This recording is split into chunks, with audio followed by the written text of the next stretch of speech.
I wanted to make 2022 the year of the UniVibe. And if you're watching this sometime in the future, hopefully that all worked out.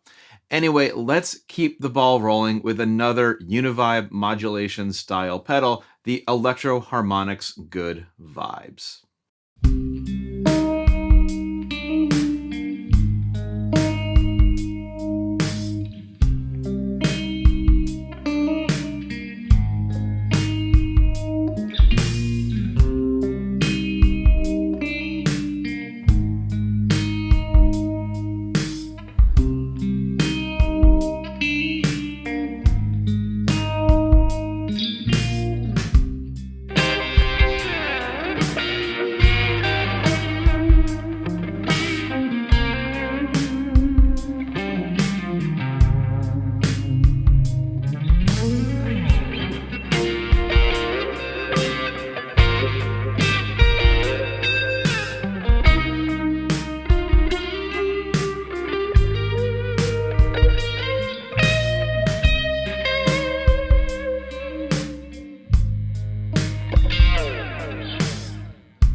You probably noticed that I'm running with somewhat of an actual pedal board here. I wanted to show things off kind of more in their natural habitat, but I'll still let the featured pedal be the main focus. Today's board is a Barber Tone Press compressor, a Greer Lightspeed Overdrive, of course the Good Vibes pedal, and a Caroline kilobyte delay at the end. So, UniVibe. Uni-Vibe is its own type of modulation. It's similar to other effects, but it really is its own thing.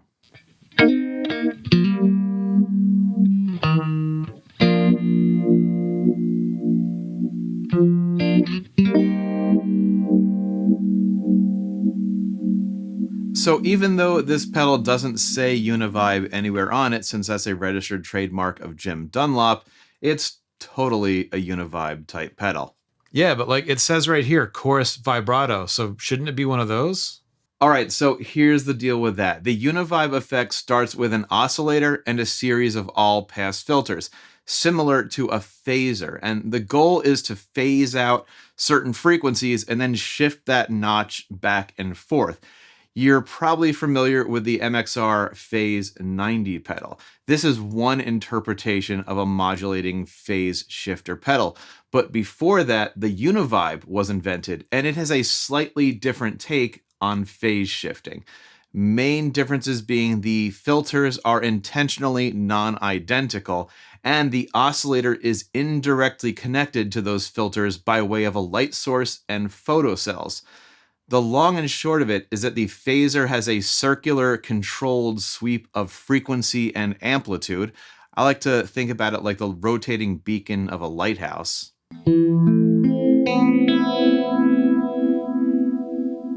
Whereas the UniVibe effect is more wobbly and off-kilter, like a log floating in choppy water. Yeah, this doesn't say anything about a phaser, though. All right, I'm getting there. Yeah, it's just that it's been a while and you still haven't even gotten to the... I know, the power supply. We're getting there. Anytime you make a pitch go up and down on a regular interval, that's vibrato. And when you notch out frequencies and then sweep those notches back and forth, it has the perceived effect of the pitch going up and down. We clearly hear something going up and then coming back down in pitch here.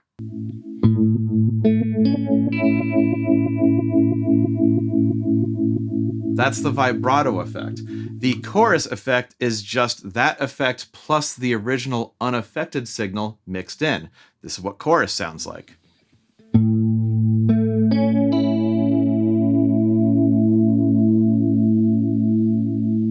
And these labels are technically correct, which is sometimes the best kind of correct. But I've seen more than a few cases where people find themselves in possession of a pedal like this, and they get all confused because that chorus and that vibrato doesn't necessarily sound like this chorus or this vibrato.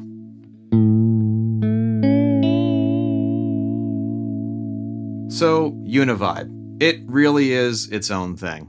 How about another quick demo?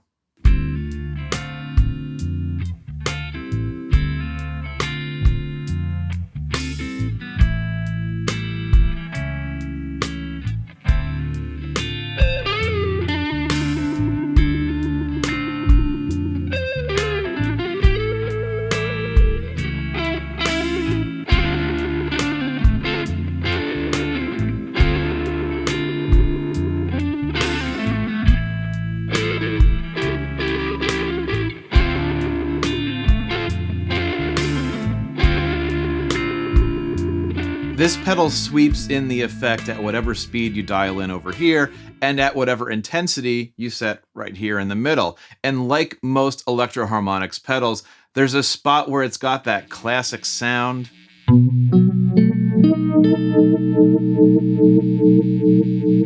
And then there's plenty more room on the right side of those knobs to get silly with it.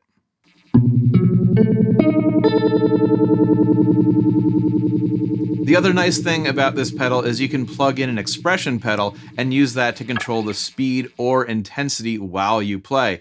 And I wish I could demo that, but apparently I don't have the right kind of expression pedal, so you'll just have to use your imagination on that one. I opened up this pedal and I found a few interesting things I want to show you.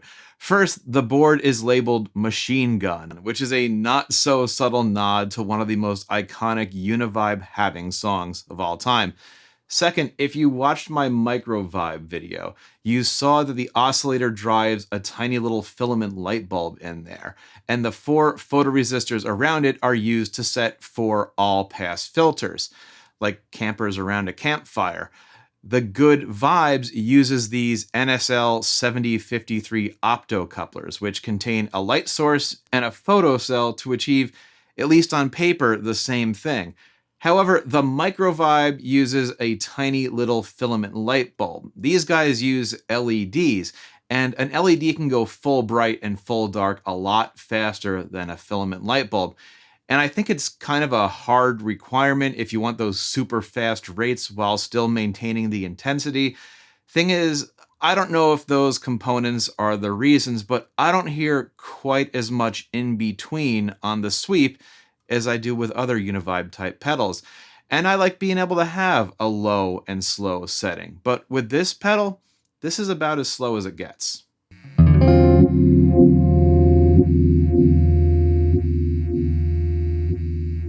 So there's things you can do with this pedal that you can't with others and vice versa. That's why I do these videos, so you can see for yourself and make better decisions when it comes time to buy. There is one other thing we really need to talk about though, the power supply situation. Now, the pedal is marked 9 volts. The instruction manual says it takes a typical Boss or Ibanez power supply. When you power the pedal with a 9-volt Boss or Ibanez power supply, you get this.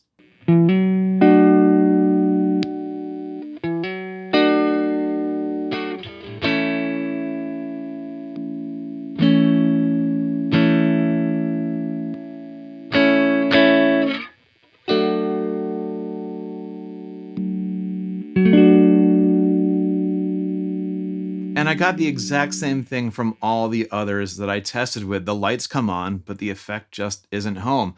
Now, they include a power supply, which has a marked voltage of 9.6 volts. And when I measured that on a multimeter, it actually read around 9.7 volts. When I use that power supply, it works. So all the demos that you're hearing, except for that last one where you didn't hear anything, they were made powering the pedal with the included power supply. A number of other Electro Harmonix pedals come with this same 9.6 volt power supply, and with them, you just don't need it. You can use your regular 9 volt power supply. The Electric Mistress, the Hot Wax, they work, and I didn't notice any difference between those power supplies. This one seems to need that extra bit of voltage, and at the very least, that's confusing, because there are definitely people who are going to buy this pedal, put it on their board, plug it into a 9-volt outlet because it says 9 volts up here, and think that it's broken. And in fact, if you try to read anything about this pedal online, what you find are mostly posts asking, hey, what's up with the power supply? And that's unfortunate because when you put out a great pedal like this, you want people talking about how good it sounds and how much fun it is, not about how they couldn't get it to work. Anyway, one more song, and it's kind of a lazy and dreary one, but I think you'll see where I'm going with it.